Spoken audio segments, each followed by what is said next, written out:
Anak bapak itu sebenarnya kesambet, Pak. Ada bangsa halus yang suka dengan anak bapak.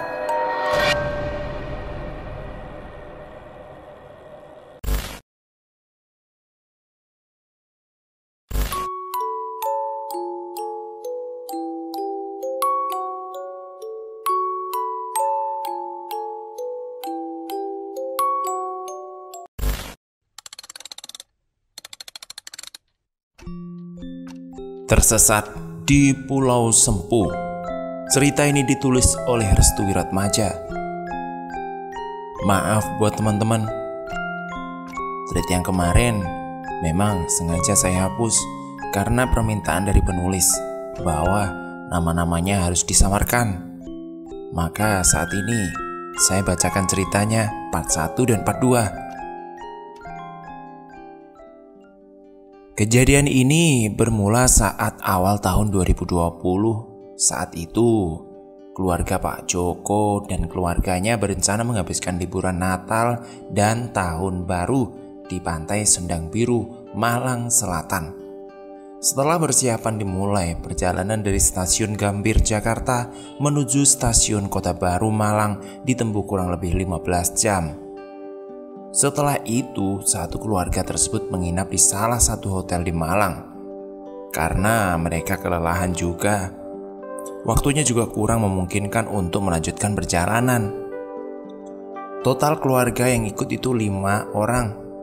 Pak Joko, Bu Joko, serta 3 anaknya, Rudi, Putri, dan Bunga. Mengenai info dari narasumber, Bunga yang harus meregang nyawa karena kelelahan akibat tersesat selama 7 hari 7 malam di Pulau Sempu, Malang. Keesok harinya, satu keluarga ini menyewa sebuah mobil dan sopir untuk ke Malang Selatan. Kira-kira perjalanan yang ditempuh kurang lebih 5 jam karena medannya yang kurang begitu mulus menuju Pantai Sendang Biru. Awal perjalanan fine-fine saja karena mereka tidak sabar buat keliling pantai serta main-main ke Pulau Sempu. Akhirnya rombongan Pak Joko sampai di tempat tujuan setelah menempuh perjalanan lumayan lama. Dari pusat kota Malang, terbayar juga penantian mereka. Ternyata Pantai Sendang Biru merupakan pantai selatan lepas Pulau Jawa. Setelah puas berkeliling pantai dan main di pinggir laut, tiba-tiba saatnya cari info tentang Pulau Sempu. Pulau Sempu sebetulnya dibuka untuk wisatawan, cuma tidak setiap hari atau waktu-waktu tertentu saja dibuka. Pada saat Pak Joko ingin melihat Pulau Sempu, ternyata pulau ini sedang ditutup karena cuaca tidak memungkinkan. Mungkin kemarinnya habis terterjang hujan atau bagaimana. Yang saya tahu, Pak Joko ini untuk memutuskan tetap ke sana dengan menyewa kapal boot gelap tanpa seizin pengelola atau pemandu saat itu. Apa karena di tempat itu jarang dibuka, serta mungkin pengawasannya juga kurang, jadi orang asing pun kadang bisa masuk ke Pulau Sempu tanpa izin. Mulai dermaga tikus, akhirnya Pak Joko beserta keluarga nekat menyewa kapal yang seharganya lumayan mahal, karena risiko nakoda kapal juga gede. Setelah melalui perjalanan dari dermaga tikus, akhirnya mereka sampai perjalanan kira-kira ditempuh kurang lebih 30 menit dari dermaga Sendang Biru. Karena dari awal mereka ini mau camping, jadi segala peralatan udah disiapin dan itu harus dilaksanakan bagaimanapun caranya. Mungkin karena mereka ogah rugi jauh-jauh dari Jakarta mungkin. Masa nggak bisa ngelewatin akhir tahun di pulau impian mereka? Karena pulau ini udah viral akan keindahan dan ketenangannya, jadi referensi wisata yang lumayan bagus lah saat itu. Tapi di balik kecantikan Pulau Sempu, ternyata masih banyak binatang liar yang masih berkeliaran di pulau itu. Jadi tanpa pemandu, kita dilarang keras masuk pulau itu, meskipun ada beberapa orang yang nekat dan bandel. Setelah persiapan matang, akhirnya mereka berkeliling untuk menikmati keindahan Pulau Sempu dan memang ada rencana buat camping. Setelah puas berkeliling Pulau Sempu, mungkin karena asik akan keindahan Pulau Sempu, mereka berlima tersesat dan belum sempat mendirikan tenda untuk berkemah. Karena saat itu jam sudah menunjukkan 5 sore, tapi mereka belum menemui tempat yang cocok untuk berkemah sekaligus yang dekat dengan dermaga. Akhirnya mereka berkemah di tempat itu juga, dan keesok harinya mereka lanjut untuk mencari jalan keluar setelah beristirahat. Setelah tenda siap, akhirnya mereka siap beristirahat. Ada 2 tenda yang mereka dirikan, tepatnya Pak Joko 1 tenda dengan Rudi, sedangkan Bu Joko 1 tenda dengan Putri dan Bunga.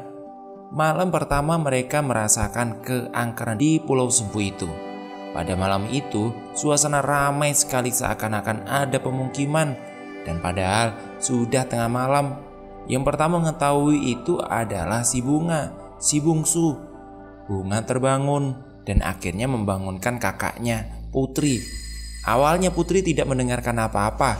Mungkin saja Bunga ini lagi ngigo atau bagaimana. Putri juga gak tega ngebangunin mamanya dan saat itu kelihatan capek banget. Setelah sekitar 15 menit, Bunga sayup-sayup mendengarkan suara riuh seperti aktivitas pagi hari di pasar. Karena takut, Putri akhirnya membangunkan mamanya. "Mah, bangun mah, mah," ucap Putri. "Ada apa kak?" tanya Bu Joko dengan malas-malas. "Mama denger nggak? Ada keributan di luar," timpal Bunga saat itu. "Kamu mimpi kali." Baru saja Bu Joko bilang begitu, dia juga mendengarkan riuh itu. Tapi karena penasaran, akhirnya Bu Joko bersama Putri mengintip sedikit keluar tenda. Tapi pas diintip, ternyata tidak ada seorang pun di luar. Yang terlihat hanyalah sisa api unggun. Setelah dicek, ternyata jam menunjukkan jam 2 dini hari. Mereka berpikir apa mungkin kegaduhan di luar karena aktivitas penunggu hutan. Karena sudah terlanjur takut, akhirnya mereka bertiga melanjutkan tidur walaupun tidak tenang. Keesok harinya di sela bebenah, Putri menceritakan kejadian semalam kepada papanya. Pak Joko saat itu tidak serta-merta percaya soal ucapan Putri. "Itu cuma perasaanmu aja Putri," ujar Pak Joko saat itu. Tapi gak cuma Putri yang dengar, Mama dan juga Bunga denger loh Pak. "Beneran kan dek?" Putri berusaha menjelaskan. "Iya Pak, iya. Malah Bunga yang denger duluan." "Udahlah Mak, udah. Ini tuh di hutan. Pak Mali kalau ngomong kayak gitu," cegah Rudi karena sudah merasa tidak nyaman dengan obrolan Mama dan juga adik-adiknya itu. Akhir cerita, mereka selesai beres-beres dan akan melanjutkan perjalanan keluar. Tapi setiap hampir setengah hari, mereka cuma muter-muter di tempat itu saja. Baru sekitar pukul 12 siang mereka menemui perkampungan. Rencananya mereka mau singgah sebentar karena kasihan Bunga sudah mulai capek. Gak ada yang aneh dari perkampungan itu, sama seperti kampung nelayan pada umumnya. Setelah minta izin, mereka diizinkan sementara di sebuah rumah sederhana tapi kosong. Menurut penduduk, tempat itu sengaja dibuat untuk tamu. Akhirnya mereka menginap di rumah itu dan kebetulan ada 2 kamar. Tapi anehnya, setelah pukul 12 siang gak ada aktivitas di kampung itu. Pak Joni dan istri berusaha berpikir positif.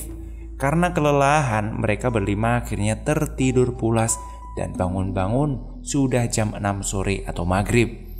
Mereka bangun pun karena terdengar suara yang gaduh seperti ada pesta di luar. Benar saja, pas Rudi keluar rumah, di luar sudah ada pesta yang meriah, semacam pesta hajatan yang benar-benar meriah. Ada acara tradisional Jawa dan mereka lihat ada wayang kulit. Mereka berlima akhirnya larut dalam suasana pesta itu dan menikmati pagelaran wayang kulit.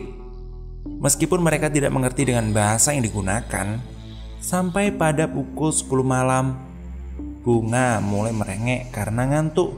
Dan akhirnya Bu Joko masuk rumah untuk menemani si bungsu. Kemudian disusul Putri yang mulai merasa ngantuk pula.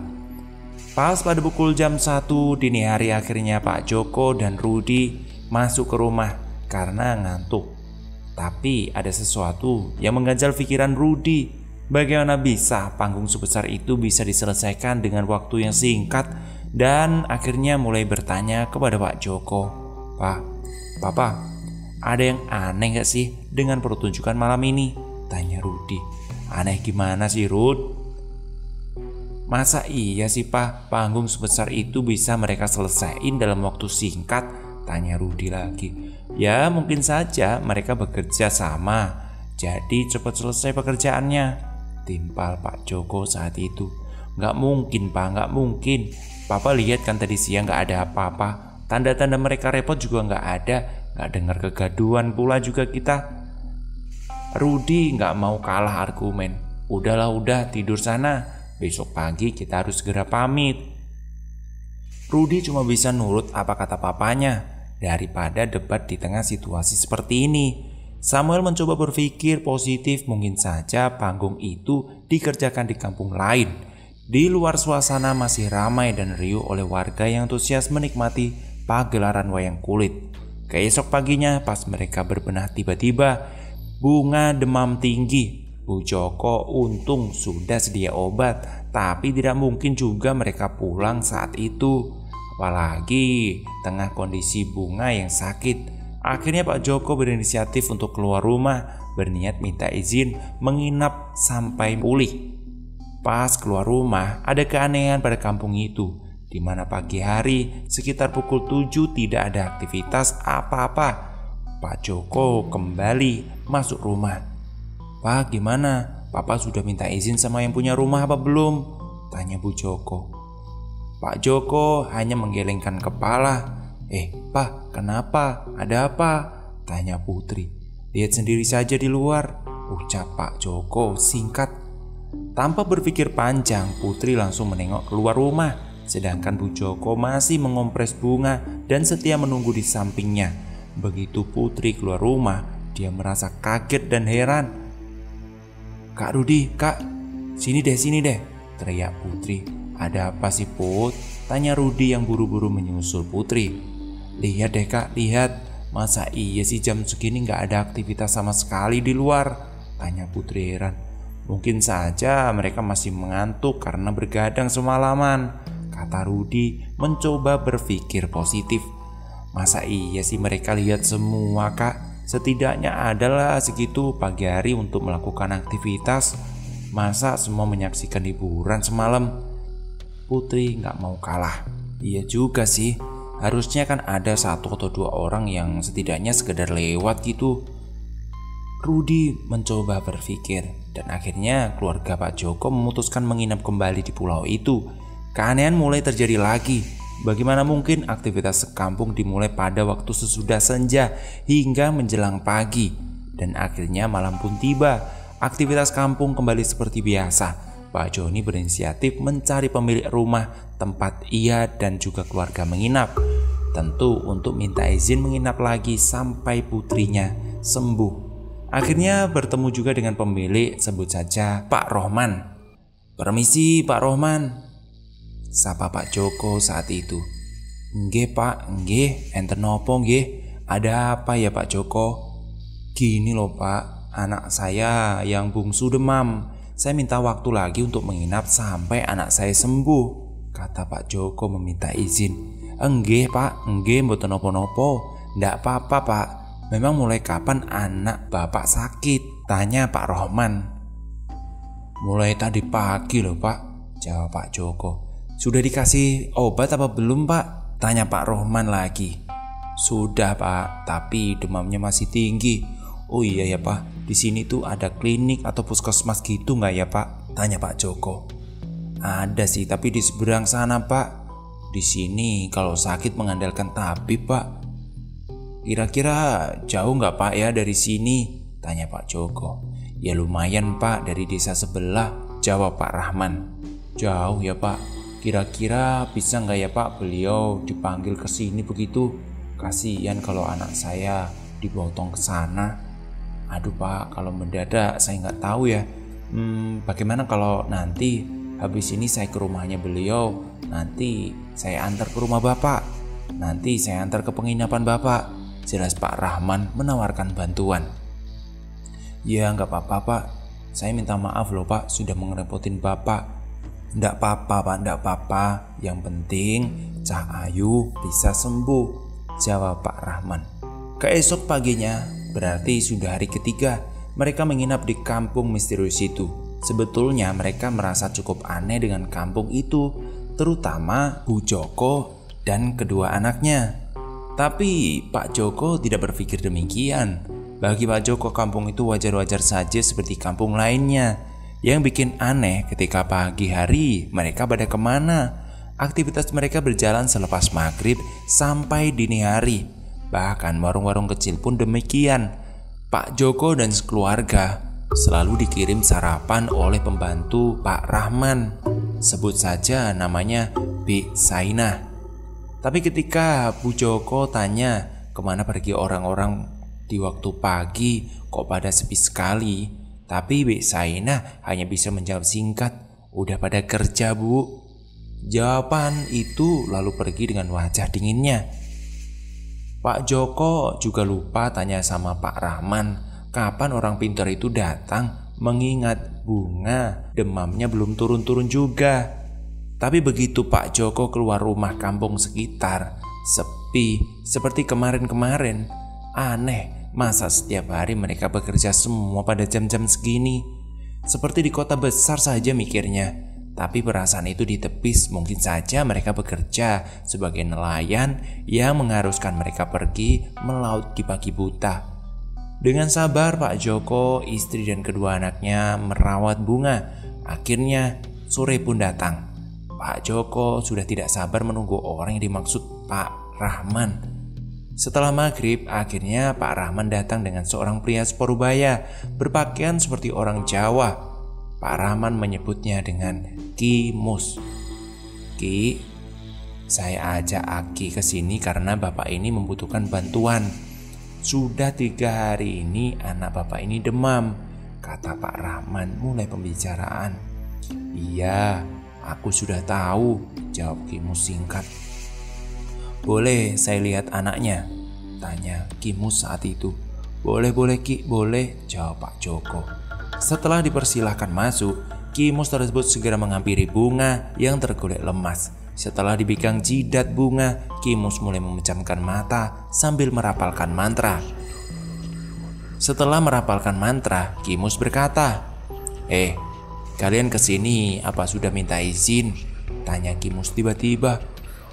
Ki, Pak Joko seperti gugup dalam menjawab pertanyaan Ki Mus. Apa nggak ada izinnya toh? Tanya Ki Mus. Dia tahu apa yang sebetulnya mereka lakukan. Pak Joko hanya terdiam. Anak sampean iku kesambet Pak. Ada bangsa halus yang seneng dengan anak bapak, jawab Ki Mus menjelaskan. Pak Rahman berusaha menjelaskan. Gini loh Pak, anak bapak itu ketempelan. Ada makhluk halus yang suka sama si cantik ini, kata Pak Rahman. Terus bagaimana Pak? Tanya Pak Joko. Ki Mus menimpali, menginaplah di sini untuk beberapa hari lagi, dan ini ada jimat untuk melindungi anak bapak, kata Ki Mus dengan memberikan semacam bungkusan dengan tulisan aksara Jawa kuno. Karena Pak Joko tidak mengerti, akhirnya Pak Joko menurut saja, tapi tidak dengan Rudi dan Putri. Bagi mereka, kampung ini aneh. Masa iya kegiatan warganya dimulai petang hari sampai menjelang pagi. Begitu pagi, mereka pada hilang entah kemana. Mereka juga takut dengan ekspresi dingin Bi Sainah dan begitu misterius. Belum lagi penampilan Ki Mus tadi. Bagi mereka lumayan bikin agak ngeri. Tapi karena mereka juga masih khawatir dengan keadaan bunga, akhirnya mereka mau gak mau harus menginap di kampung itu lagi. Di sini makhluk-makhluk dari dunia lain mulai berdatangan semenjak datangnya Ki Mus tadi. Dimulai saat tengah malam, Rudi didatangi wanita cantik dengan badan setengah ular serta memakai pakaian tradisional Jawa lengkap dengan sanggulnya. Saat itu Rudi terjaga karena tidak bisa tertidur, sementara Pak Joko sudah tertidur pulas. Rudi baca-baca buku karena buka ponsel saja percuma. Tidak ada sinyal di sana. Terdengar suara prak disertai suara mendesis di luar kamar. Karena penasaran, Rudy keluar kamar dan mengecek keadaan. Pas sudah di depan pintu kamar, Rudy langsung berhadapan dengan wanita tadi. Wanita cantik memakai pakaian adat Jawa lengkap dengan sanggulnya. Tapi wanita itu separuh badannya adalah berupa ular. Wanita tersebut mendekati Rudy. Jantung Rudy serasa copot. Pas wajah keduanya saling berhadapan, entah ketakutan atau dari mana Rudy bisa teriak sekencang-kencangnya, "Pa, tolong pa!" Teriakan Rudy otomatis semua keluarga langsung menuju sumber suara. "Ada apa kak? Ada apa?" tanya Pak Joko. "Itu pak, itu." Samuel menunjuk ke arah pojokan ruang keluarga sambil menutup sebagian mukanya serta dengan nafas terengah-engah. Keringat Rudy sudah mengucur deras membasahi muka dan badannya. "Ada apa kak? Ada apa?" tanya Bu Joko. "Anu bu, ada itu di sana." Rudy tak sanggup mengucapkan. Iya, oke, duduk dulu. Aku ambilin minum ya." Putri segera bergegas mengambil segelas air minum untuk kakaknya. Setelah Rudy mulai merasa tenang, akhirnya dia bercerita bahwa dia melihat wanita dengan pakaian lengkap adat Jawa. Tapi separuh badannya berupa seekor ular. Sedangkan perut di atas wanita itu cantik memakai konde seperti pengantin adat Jawa. "Mungkin kakak kecapean ya," timpal Pak Joko. "Tapi pak, udah, ayo istirahat, udah malam loh ini."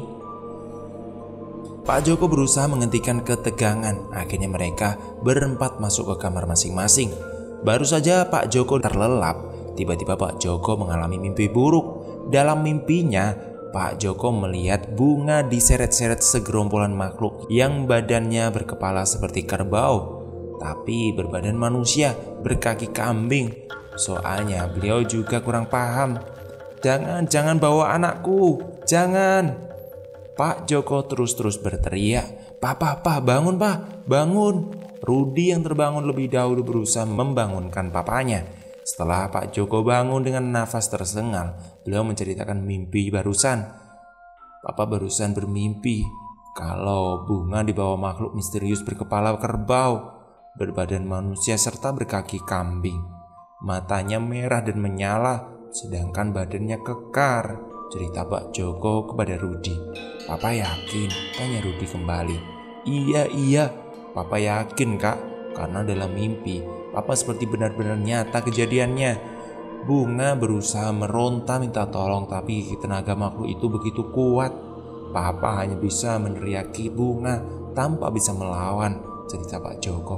"Udah pak, udah, mungkin itu hanya mimpi." Rudy berusaha menenangkan papanya. "Iya kak, mungkin juga. Kita istirahat lagi. Semoga bunga besok sehat," hibur Rudy. Akhirnya mereka berdua beristirahat walaupun dengan perasaan tidak tenang.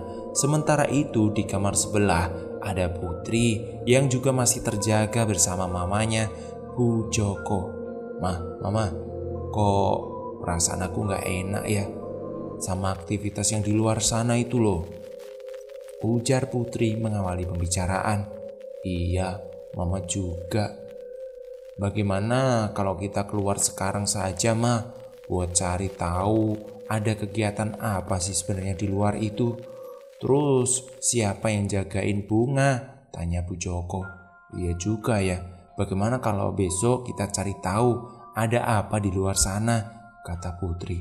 "Lebih baik gak usah kak, kita doakan saja bunga cepat pulih dan kita bisa segera pulang." Bu Joko sepertinya kurang setuju dengan ide Putri. "Tapi Ma, atau begini saja, kita bicara dulu besok sama kakak sama papa." Iya, oke kalau gitu maumu. Sekarang kita istirahat dulu, Mama sudah ngantuk ini," kata Mama itu mengakhiri pembicaraan mereka. Akhirnya mereka pun beristirahat di samping bunga yang masih tergolek lemas. Keesok paginya mereka berkumpul bersama. "Papa, bagaimana kalau Bunga belum pulih. Bu Joko mengawali pembicaraan. Iya nih Pak, Putri takut terjadi apa-apa dengan Bunga, sambung Putri. Papa akan cari info ke warga, semoga ada klinik di dekat-dekat sini, kata Pak Joko. Aku temani ya Pak, aku juga kasihan sama Bunga, sudah 3 hari loh ini dia demam.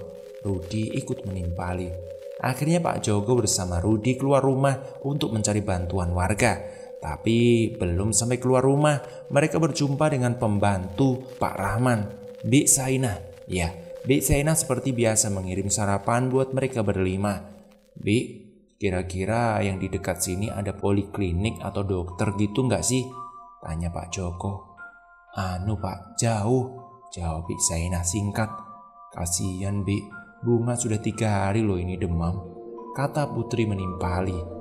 Ada, tapi di seberang Pak, jawab Bik Sainah lagi. Bagaimana kalau kita bawa Bunga pulang Pak? Tanya Bu Joko mulai tak sabar.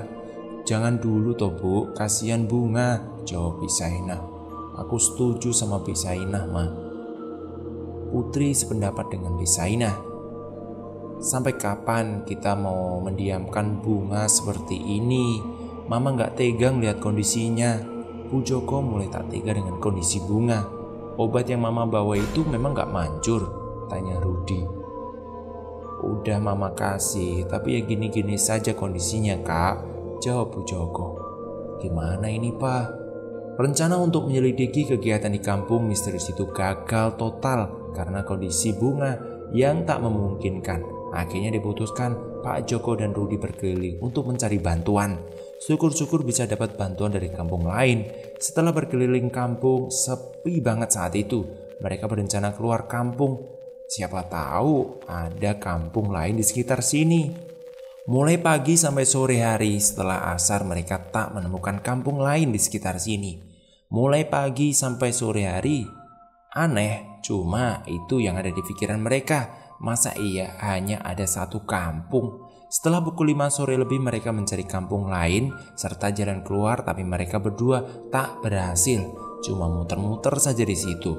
Ujung-ujungnya mentok di tugu pintu masuk kampung itu. Karena hari sudah menjelang malam, mereka berdua akhirnya memutuskan untuk kembali pulang ke kampung.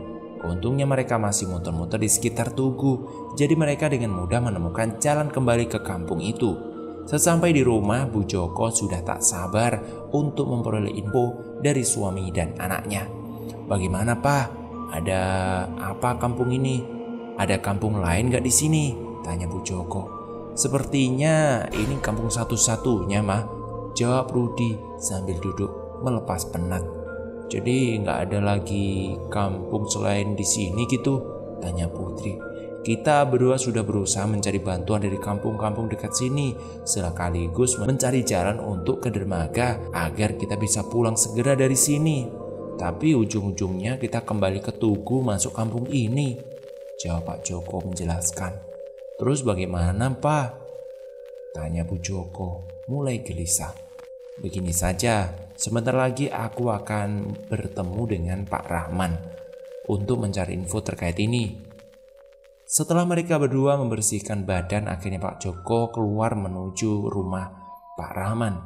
Suasana di luar seperti biasa, warga melakukan aktivitas biasa, tak ada yang aneh dari penampilan mereka. Seperti orang biasa pada umumnya, setelah sampai di depan rumah Pak Rahman, Pak Joni segera mengetuk pintu. Permisi, Pak Rahman, permisi, kata Pak Joko. Setelah 3 kali diketuk, barulah pintu dibuka. Tapi bukan Pak Rahman yang membuka pintu, lebih tepatnya Bik Sainah. Permisi Bik, Pak Rahmannya ada nggak di rumah? Tanya Pak Joko.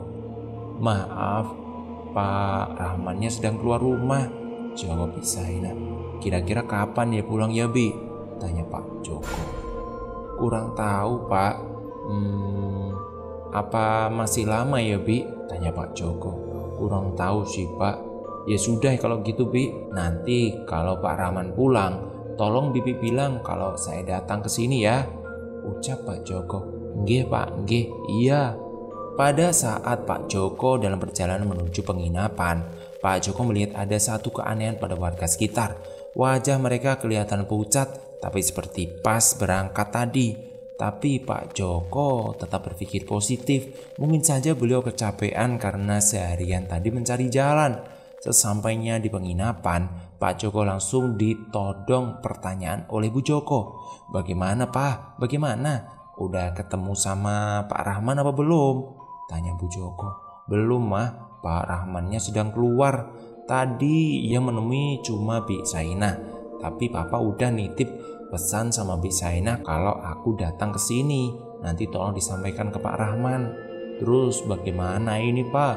Kasihan loh sama Bunga." "Sepertinya kita akan menginap semalam lagi mah."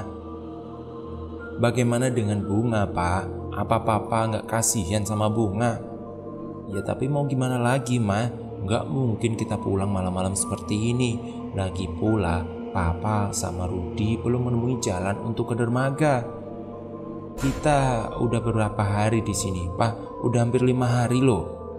Iya besok pagi apapun keadaan kita akan pulang." "Bener ya Pak, bener ya. Soalnya Mama sudah nggak tega sama Bunga." "Iya Ma, iya, kita beritahu anak-anak dulu ya." Sementara di dalam kamar ada Putri dan Mama dan adiknya. Dia berkata kepada Rudi yang kebetulan ikut menjaga Bunga, "Kak, sepertinya Papa tidak berhasil menemui Pak Rahman.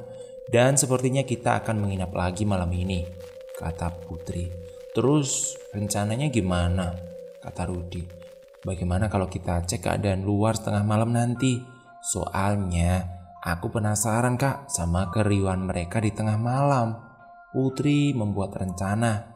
"Kan kita udah tahu pas ada pagelaran wayang itu. Emang ada yang aneh dengan mereka?" tanya Rudi balik. "Aneh Kak, aneh. Masa di kampung ini kegiatan dilakukan cuma habis maghrib sampai menjelang subuh saja?" "Iya juga sih, pas paginya mereka pada ngilang begitu saja. Masa iya mereka semua pada kerja? Kan di sini juga banyak anak-anak kecil kan? Atau ibu-ibu pula, kemana mereka paginya?" kata Rudi juga mulai penasaran dengan itu. "Gimana Kak, berani nggak nanti malam kita keluar?"